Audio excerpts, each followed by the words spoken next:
We stepped through the next arch into a sunny day. Before us lay a green field with trees and mountains in the distance. A large lion greeted us with intense golden eyes. A woman talking and walking beside a highly decorated elephant came up from behind it to stop in front of us. As she turned her attention to us, I could see that her long-sleeved white gown had a floral belt mirroring her crown of flowers, snuggled deep into her golden curls. Above her floral crown glowed a golden infinity symbol. She greeted and petted the lion. He rejoiced in the affection and attention. "This is Cecil," she said, introducing the lion. He was a lion who lived primarily in the Hwange National Park in Zimbabwe. He was being studied and tracked by a research team as part of a long-term study. Cecil was identifiable by his black fringed mane and was a very popular main attraction in the park. He was accustomed to people and allowed vehicles close enough to make it easy for tourists and researchers to photograph and observe him. He was wounded with an arrow by a big game hunter, then tracked and killed with the bow and arrow the following morning. Cecil was 13 years old when he died. In response to Cecil's killing, the hunting of lions, leopards, and elephants, along with all bow hunting, was immediately suspended in areas outside of the national park amid international media attention.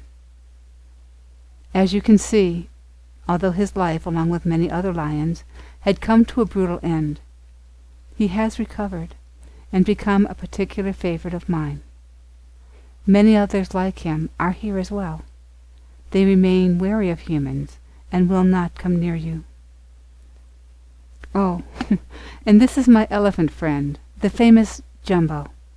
She stroked the trunk with genuine affection. He was captured by a river in the spring of 1861 and was eventually taken to the London Zoological Society, where he became a hugely popular attraction by carrying a dozen children at a time around the garden. His name soon became a synonym for anything gigantic because he stood 7 feet tall and weighed 7 tons. He starred in the Barnum and Bailey Circus until 1885. We shared deep and abiding friendship.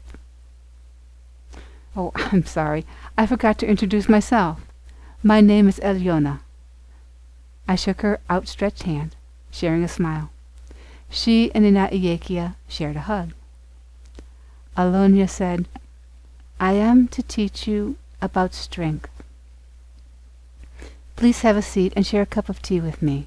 This won't take long, and I want you to be comfortable."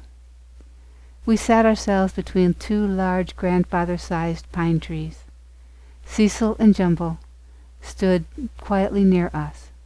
We relaxed into a soft breeze while we drank the sweetened tea as Aliona continued. As you can see by the examples of Cecil and Jumbo, there is something to be said about physical strength. There is also what is known as loving strength.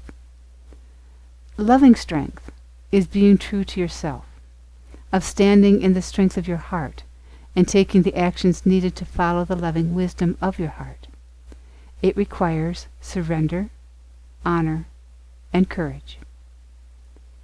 Surrender is letting go of what you cannot orchestrate or control in your life, and trusting God and the universe to always guide you along the path of the heart.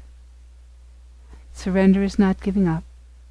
It is letting go and letting God. Honor. Honor is operating from integrity, honoring the rights of others as you would honor the rights of yourself. Courage is inner strength, determination, where all things and all dreams become possible. Remember, when we think, we create. When we feel, we create. And the energy of that creation becomes an aspect of us.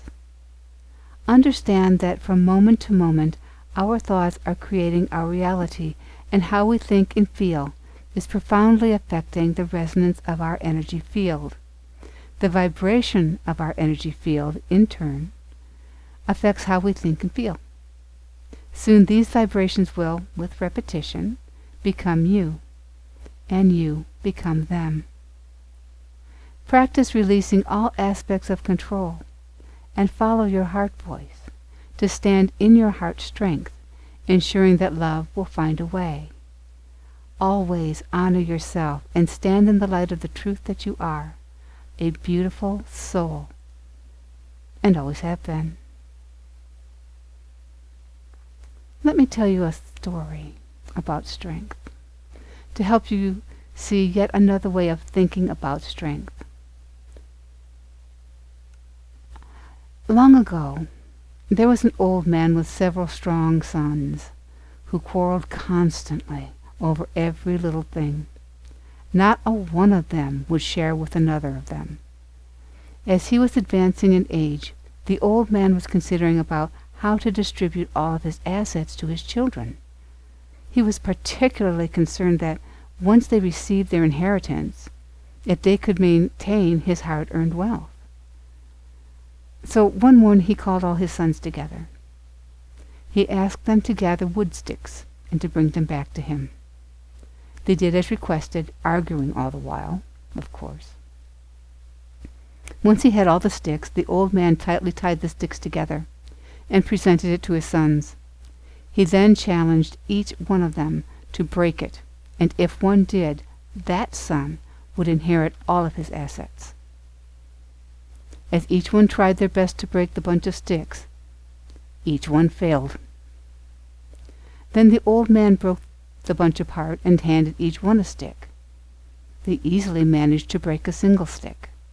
So the father said to his sons, "My dear sons, if you stay together, no one can harm you. But if you stay alone, you will collapse like the single broken stick."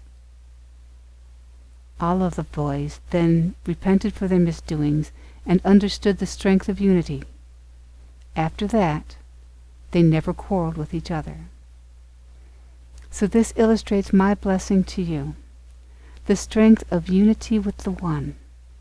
As many hands build a house, many hearts build a life. Unity with all life sparkles love like a multifaceted diamond within you and around you. And as a reminder of this, your moon stairs will have diamonds surrounding the moon at each step.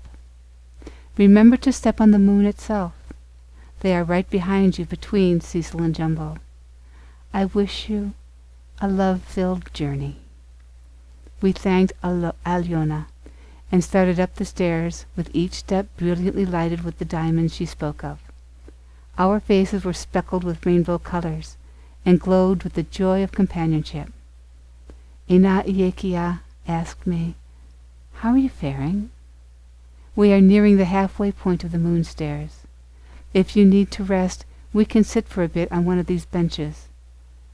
I assured her that I'm doing quite well and am excited to continue.